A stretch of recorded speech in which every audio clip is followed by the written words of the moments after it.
The Sega Ages line of retro gaming releases has been around since the mid-90s, starting with Sega Saturn releases like Space Harrier, Outrun, and Afterburner 2. It would go on to evolve into the PlayStation 2 series, the Sega Ages 2500, which at first sought to remake these classic games into 3D polygon representations of their older selves. These remakes were often poorly designed and failed to capture the feel and great gameplay on the content on which it's based, so Sega morphed the series into a more enhanced port-style presentation instead of an all-around remake. These later releases in the Sega Ages 2500 series were worlds better, and remain some of the best releases for those games. The Sega Ages line sort of went away around the start of the Xbox 360 and PS3 era of consoles. Sega still made some great retro software for these systems, of course, but they were never really called Sega Ages.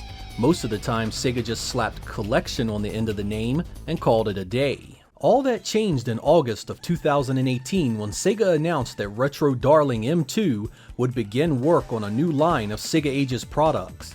10 titles were announced, and Sega even discussed the possibility of bringing over Saturn and Dreamcast games, though no specifics were ever mentioned.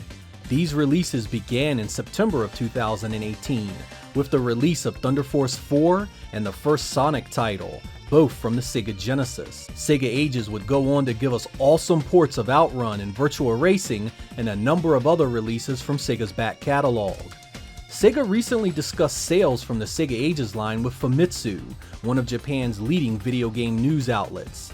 While sales for a few games have been higher in Europe than anywhere else, performance in Japan is notably low. The senior producer on Sega Ages had this to say: "Honestly speaking, the Japanese sales need to be better, and I take responsibility for that.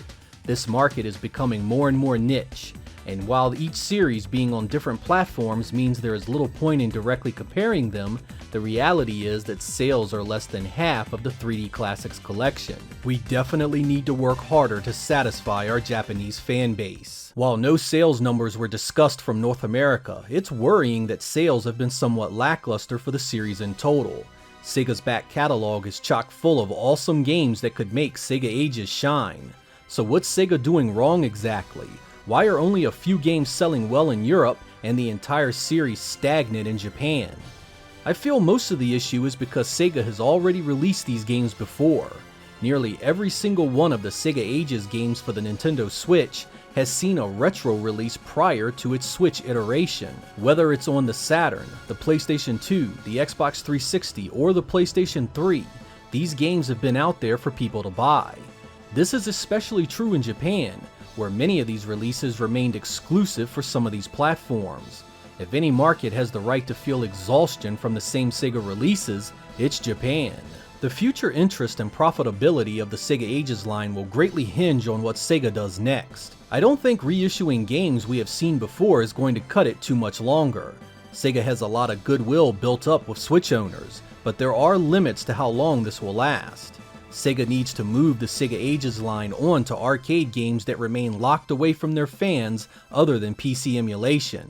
There are a ton of System 32, Model 1, Model 2, Model 3, and Sega Saturn games that Sega owns the rights to that no one can play legitimately unless it's on original hardware.